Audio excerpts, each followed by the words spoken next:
I'm doing the Super Bowl halftime show. I'm very happy. I'm very happy, and I think everyone is happy about it, especialmente todos los latinos y las latinas en el mundo entero, y aquí en los Estados Unidos, todas las personas que han trabajado para abrir puertas. Más que un logro mío, es un logro de todos, demostrando que nuestra huella y nuestra aportación en este país nadie nunca la podrá sacar ni borrar. And if you didn't understand what I just said, you have 4 months to learn. We flew 8,000 miles to America just to recreate the exact same social circles we had in India. We say we want to assimilate, but let's be honest, we love our bubbles. We don't just move to America, we move to Little India, neighborhoods where we don't have to explain our food, our festivals, or our accent. And I get it, it's comfortable, it's safe, but here's what I have noticed. We don't just stick to Indians, we stick to our specific kind of Indians. You meet another Indian abroad, what's the first question? Where in India are you from? It sounds innocent. For those of you new here, really quick, I am Marina. I was born and raised in Kolkata, India. Moved to the state, fast forward, eventually became citizen of America. And because I lived on both sides of this conversation, I think I see something that both immigrants and natives often miss. A few months ago, I was watching people arguing about immigration online. Same fight you've probably seen hundreds of times. One side says immigrants need to assimilate. The other side says America is a nation of immigrants. Back and forth. And sitting there as an immigrant myself, I realized something. Both sides were arguing about immigration, but neither sides were talking about assimilation, and those are not the same thing. Because here's the strange part. I became American citizen and somehow I became more Indian. Not less, more. I know that sounds backwards, but by the end of this video, I think you'll understand why, and why the real debate was never immigration in the first place. Most immigrants think assimilation means losing your culture. Most natives think assimilation means immigrants abandoning their old culture. And honestly, I think both of them are wrong. This is really good. Have you guys ever tried hot mulled cider? No. Nah, we're an eggnog family. Wait, if this is tradition, I would never want to interfere with tradition. It's just that, my family's always had cider. Well, we could have both, huh? How? Anything else we can get for you that's going to make your Christmas with us more enjoyable? No, and I'm really sorry to put you guys out. It's just that cider on Christmas is like my family's one tradition. Well, that and we go to our favorite evergreen tree farm, but everybody has one of what the heck is that?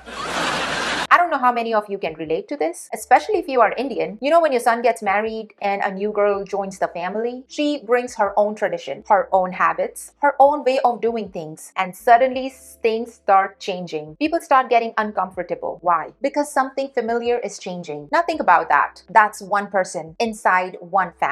Now imagine thousands of people moving into your neighborhood. New language, new food, new festival, new expectations. The school looks different. The job market looks different. The culture starts shifting. And what many people call fear of immigrants is often fear of change. Not just in America, anywhere, including India. Human beings get attached to what's familiar. And when familiar starts changing, people become uncomfortable.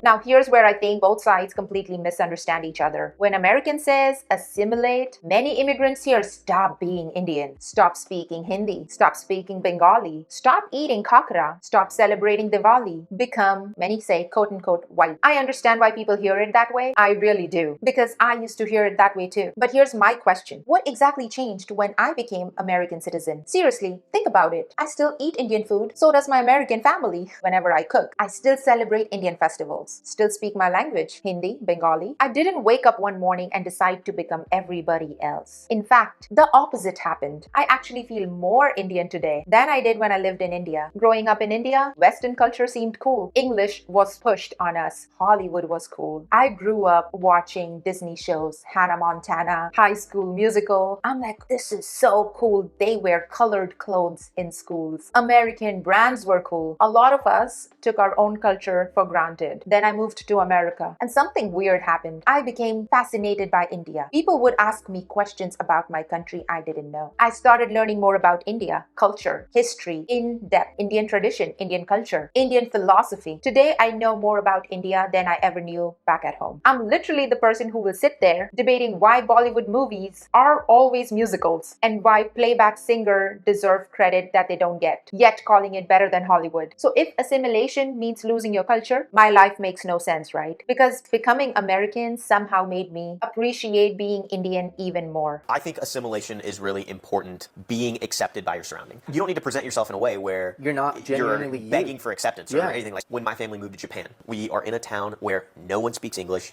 no one speaks Tamil. So what are we going to do? Are we going to say, no, we're not going to assimilate at all. We're going to keep doing everything by ourselves. And then what? You're depressed as a family. You hate everything about the country that you're in. You are not able to make friends. Until what? Until you have so much pressure and depression in you that you quit? Or do you say, okay, let me try to figure out what this culture is about? So if my culture didn't disappear, what changed? Well, I learned how America works. And honestly, a lot of credit goes to my husband because there were things I simply didn't understand. Nobody told me to stop being Indian. Nobody told me to stop speaking in Hindi. Nobody told me to not celebrate Diwali, Holi. What I learned were the unwritten rules. For example, I learned it's not okay to randomly throw things in the street, even if there isn't a public trash can nearby, which is opposite in India. In India, you will see commonly people throwing trash in the street. I'm not gonna lie, I have been guilty of doing that sometimes too. In America, people will look at you like you lost your mind. I learned it's not okay to cut people off while driving just because there isn't a traffic police nearby. And my personal favorite, staring. Apparently, Americans really don't enjoy being stared at. Nobody gave me a handbook. Nobody sat me down. You simply observe. You adapt, you participate. That's assimilation, not replacing who you are, learning how to function where you are.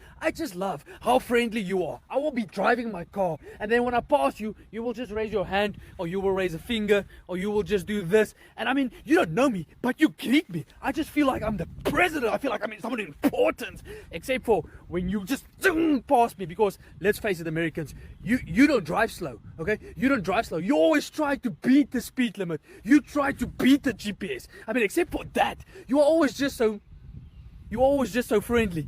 There was another thing that shocked me when I moved here. Americans were weirdly friendly, and I'm talking about strangers. Seriously, the first time a waitress started talking to me like I was her friend, I got confused. I'm thinking, why are you telling me all this? Just bring me my food. And then strangers started holding doors for me, and my first thought was, wait, are you flirting with me? Looking back, I was so naive. People wave at you at your neighborhood. People smile at strangers. People ask, how are you? And if you are an immigrant watching this, you know exactly what I'm talking about. Many of us think it's fake. I certainly did. American culturally think it's polite. Neither side is necessarily wrong. They are seeing just the same behavior through different cultural lens. But after a few years, something happened. I adapted. Now I smile at strangers. Now I wave at neighbors. I make small talks. And here's the funny part. Americans hear an Indian accent when I speak. Indians hear an American accent when I speak. Trust me, nobody in my position sitting at home practicing accents. Human beings naturally adapt to people around them. That's what we do. Australia is the most beautiful, free, fantastic, incredible country, and I am so proud to have just become a citizen here. Australia is the most fascist, colonial, patriarchal country in the world, and that's my lived experience as a person of colour, and if you doubt that, you're a racist. Here's where the conversation gets interesting, because assimilation is not something that governments create. Assimilation is what children naturally do. Think about my kids. If my son grows up in America and only speaks Hindi or Bengali and doesn't understand English, I have failed him. Not because Bengali is bad or Hindi is bad. Not because English is superior. Because English is common language of the society he's living in. One of my friends, she's originally from Chennai, and she was telling me she had to pay for extra classes so her daughter could learn Tamil. Think about that. The children naturally learned English. She had to actively preserve Tamil. And that's when I realized something. The people most worried about assimilation are usually fighting something much bigger than politics. They are fighting time because children don't ask permission to assimilate. They just do. The culture around them becomes normal. The language around them becomes normal. And the behavior around them becomes normal. And that happens whether parents like it or not.